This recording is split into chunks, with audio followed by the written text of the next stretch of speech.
Primeira Carta de Pedro, capítulo 1. Pedro, apóstolo de Jesus Cristo, aos eleitos de Deus, peregrinos dispersos no Ponto, na Galácia, na Capadócia, na província da Ásia e na Bitínia, escolhidos de acordo com o pré-conhecimento de Deus Pai, pela obra santificadora do Espírito, para a obediência a Jesus Cristo e a aspersão do seu sangue. Graça e paz lhes sejam multiplicadas. Bendito seja o Deus e Pai de nosso Senhor Jesus Cristo.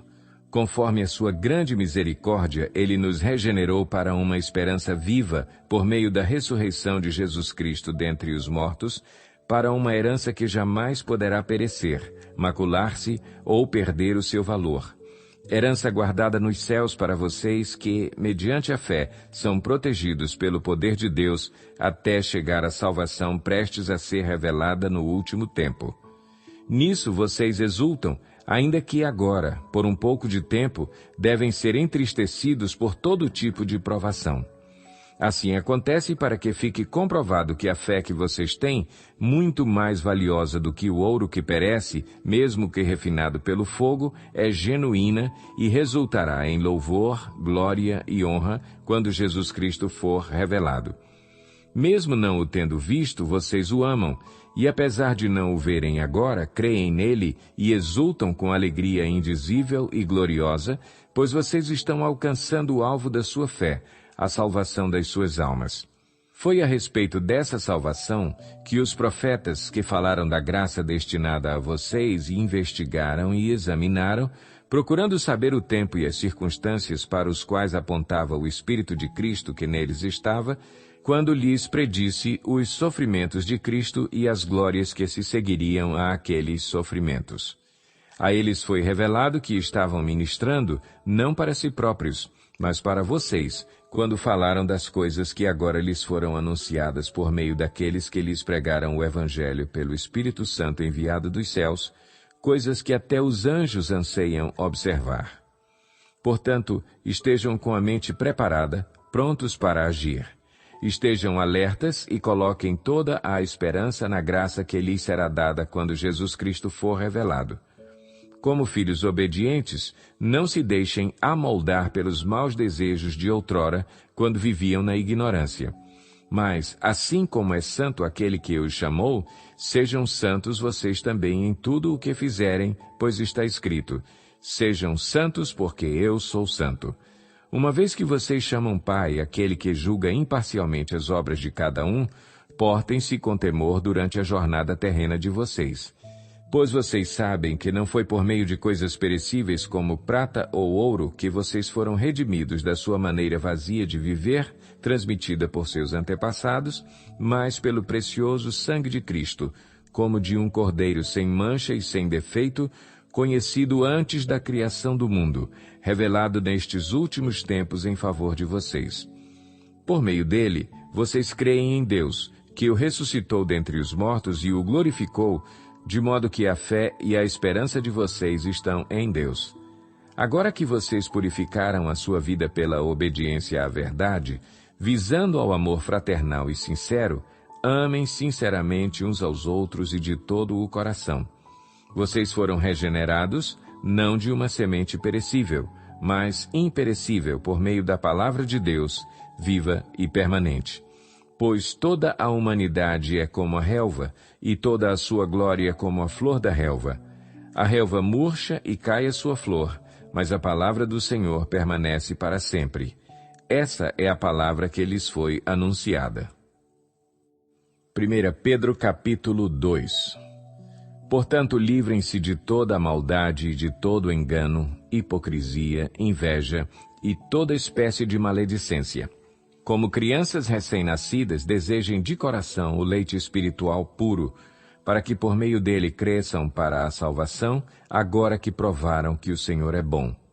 À medida que se aproximam dele, a pedra viva rejeitada pelos homens, mas escolhida por Deus e preciosa para ele, vocês também estão sendo utilizados como pedras vivas na edificação de uma casa espiritual para serem sacerdócio santo, oferecendo sacrifícios espirituais aceitáveis a Deus por meio de Jesus Cristo. Pois assim é dito na Escritura: Eis que ponho em Sião uma pedra angular, escolhida e preciosa, e aquele que nela confia jamais será envergonhado. Portanto, para vocês, os que creem, esta pedra é preciosa. Mas para os que não creem, a pedra que os construtores rejeitaram tornou-se a pedra angular, e pedra de tropeço e rocha que faz cair. Os que não creem tropeçam porque desobedecem à mensagem, para o que também foram destinados. Vocês, porém, são geração eleita, sacerdócio real, nação santa, povo exclusivo de Deus, para anunciar as grandezas daquele que os chamou das trevas para a sua maravilhosa luz. Antes vocês nem sequer eram povo, mas agora são povo de Deus. Não haviam recebido misericórdia, mas agora a receberam. Amados, insisto em que, como estrangeiros e peregrinos no mundo, vocês se abstenham dos desejos carnais que guerreiam contra a alma. Vivam entre os pagãos de maneira exemplar para que, mesmo que eles os acusem de praticarem o mal, observem as boas obras que vocês praticam e glorifiquem a Deus no dia da sua intervenção. Por causa do Senhor, sujeitem-se a toda a autoridade constituída entre os homens, seja ao rei como autoridade suprema, seja aos governantes como por ele enviados para punir os que praticam o mal e honrar os que praticam o bem. Pois é da vontade de Deus que, praticando o bem, vocês silenciem a ignorância dos insensatos. Vivam como pessoas livres, mas não usem a liberdade como desculpa para fazer o mal. Vivam como servos de Deus. Tratem a todos com o devido respeito. Amem os irmãos, temam a Deus e honrem o rei. Escravos, sujeitem-se a seus senhores com todo o respeito, não apenas aos bons e amáveis, mas também aos maus. Porque é louvável que, por motivo de sua consciência para com Deus, alguém suporte aflições sofrendo injustamente. Pois que vantagem há em suportar açoites recebidos por terem cometido o mal? Mas se vocês suportam o sofrimento por terem feito o bem, isso é louvável diante de Deus. Para isso vocês foram chamados, pois também Cristo sofreu no lugar de vocês, deixando-lhes exemplo para que sigam os seus passos. Ele não cometeu pecado algum, e nenhum engano foi encontrado em sua boca. Quando insultado, não revidava. Quando sofria, não fazia ameaças, mas entregava-se àquele que julga com justiça. Ele mesmo levou em seu corpo os nossos pecados sobre o madeiro, a fim de que morrêssemos para os pecados e vivêssemos para a justiça. Por suas feridas vocês foram curados. Pois vocês eram como ovelhas desgarradas, mas agora se converteram ao pastor e bispo de suas almas. 1 Pedro capítulo 3. Do mesmo modo, mulheres, sujeite-se cada uma a seu marido, a fim de que, se ele não obedece à palavra, seja ganho sem palavras pelo procedimento de sua mulher, observando a conduta honesta e respeitosa de vocês. A beleza de vocês não deve estar nos enfeites exteriores, como cabelos trançados e joias de ouro ou roupas finas. Ao contrário, esteja no ser interior que não perece, beleza demonstrada num espírito dócil e tranquilo, o que é de grande valor para Deus. Pois era assim que também costumavam adornar-se as santas mulheres do passado, que colocavam sua esperança em Deus. Elas se sujeitavam cada uma a seu marido, como Sara, que obedecia a Abraão e o chamava Senhor. Dela vocês serão filhas, se praticarem o bem e não derem lugar ao medo. Do mesmo modo vocês, maridos, sejam sábios no convívio com suas mulheres e tratem-nas com honra, como parte mais frágil e co-herdeiras do dom da graça da vida, de forma que não sejam interrompidas as suas orações. Quanto ao mais, tenham todos o mesmo modo de pensar, sejam compassivos, amem-se fraternalmente, sejam misericordiosos e humildes. Não retribuam mal com mal, nem insulto com insulto. Ao contrário, bendigam, pois para isso vocês foram chamados, para receberem bênção por herança. Pois quem quiser amar a vida e ver dias felizes, guarde a sua língua do mal e os seus lábios da falsidade. Afaste-se do mal e faça o bem. Busque a paz com perseverança, porque os olhos do Senhor estão sobre os justos e os seus ouvidos estão atentos à sua oração, mas o rosto do Senhor volta-se contra os que praticam o mal. Quem há de maltratá-los se vocês forem zelosos na prática do bem? Todavia, mesmo que venham a sofrer porque praticam a justiça, vocês serão felizes. Não temam aquilo que eles temem, não fiquem amedrontados. Antes, santifiquem Cristo como Senhor em seu coração. Estejam sempre preparados para responder a qualquer pessoa que lhes pedir a razão da esperança que há em vocês. Contudo, façam isso com mansidão e respeito, conservando boa consciência, de forma que os que falam maldosamente contra o bom procedimento de vocês, porque estão em Cristo, fiquem envergonhados de suas calúnias. É melhor sofrer por fazer o bem, se for da vontade de Deus, do que por fazer o mal. Pois também Cristo sofreu pelos pecados uma vez por todas, o justo pelos injustos para conduzir-nos a Deus. Ele foi morto no corpo, mas vivificado pelo Espírito, no qual também foi e pregou aos espíritos em prisão que há muito tempo desobedeceram, quando Deus esperava pacientemente nos dias de Noé, enquanto a arca era construída. Nela, apenas algumas pessoas, a saber, 8, foram salvas por meio da água, e isso é representado pelo batismo que agora também salva vocês, não a remoção da sujeira do corpo, mas o compromisso de uma boa consciência diante de Deus por meio da ressurreição de Jesus Cristo, que subiu aos céus e está à direita de Deus. A ele estão sujeitos anjos, autoridades e poderes. 1 Pedro, capítulo 4. Portanto, uma vez que Cristo sofreu corporalmente, armem-se também do mesmo pensamento, pois aquele que sofreu em seu corpo rompeu com o pecado, para que, no tempo que lhe resta, não viva mais para satisfazer os maus desejos humanos, mas sim para fazer a vontade de Deus. No passado, vocês já gastaram tempo suficiente fazendo o que agrada aos pagãos. Naquele tempo, vocês viviam em libertinagem, na sensualidade, nas bebedeiras, orgias e farras e na idolatria repugnante. Eles acham estranho que vocês não se lancem com eles na mesma torrente de imoralidade e por isso os insultam.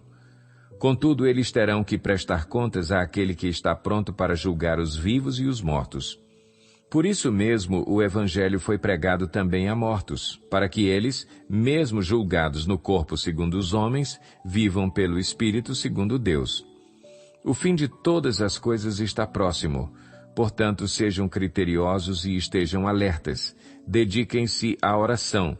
Sobretudo, amem-se sinceramente uns aos outros, porque o amor perdoa muitíssimos pecados. Sejam mutuamente hospitaleiros, sem reclamação.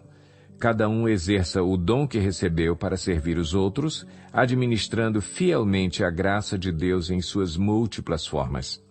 Se alguém fala, faça-o como quem transmite a palavra de Deus. Se alguém serve, faça-o com a força que Deus provê, de forma que em todas as coisas Deus seja glorificado mediante Jesus Cristo, a quem sejam a glória e o poder para todo o sempre. Amém. Amados, não se surpreendam com o fogo que surge entre vocês para os provar, como se algo estranho lhes estivesse acontecendo. Mas alegrem-se à medida que participam dos sofrimentos de Cristo, para que também, quando a sua glória for revelada, vocês exultem com grande alegria. Se vocês são insultados por causa do nome de Cristo, felizes são vocês, pois o Espírito da glória, o Espírito de Deus, repousa sobre vocês. Se algum de vocês sofre, que não seja como assassino, ladrão, criminoso, ou como quem se intromete em negócios alheios. Contudo, se sofre como cristão, não se envergonhe, mas glorifique a Deus por meio desse nome. Pois chegou a hora de começar o julgamento pela casa de Deus. E se começa primeiro conosco, qual será o fim daqueles que não obedecem ao Evangelho de Deus? E se ao justo é difícil ser salvo, que será do ímpio e pecador? Por isso mesmo, aqueles que sofrem de acordo com a vontade de Deus devem confiar sua vida ao seu fiel Criador e praticar o bem. 1 Pedro, capítulo 5. Portanto, apelo para os presbíteros que há entre vocês, e o faço na qualidade de presbítero como eles e testemunha dos sofrimentos de Cristo, como alguém que participará da glória a ser revelada. Pastoreiem o rebanho de Deus que está aos seus cuidados. Olhem por ele, não por obrigação, mas de livre vontade, como Deus quer. Não façam isso por ganância, mas com o desejo de servir. Não hajam como dominadores dos que lhes foram confiados, mas como exemplos para o rebanho. Quando se manifestar o Supremo Pastor, vocês receberão a imperecível coroa da glória. Da mesma forma, jovens, sujeitem-se aos mais velhos. Sejam todos humildes uns para com os outros, porque Deus se opõe aos orgulhosos, mas concede graça aos humildes. Portanto, humilhem-se debaixo da poderosa mão de Deus, para que Ele os exalte no tempo devido. Lancem sobre Ele toda a sua ansiedade, porque Ele tem cuidado de vocês. Estejam alertas e vigiem. O diabo, o inimigo de vocês, anda ao redor como leão, rugindo e procurando a quem possa devorar. Resistam-lhe, permanecendo firmes na fé, sabendo que os irmãos que vocês têm em todo o mundo estão passando pelos mesmos sofrimentos.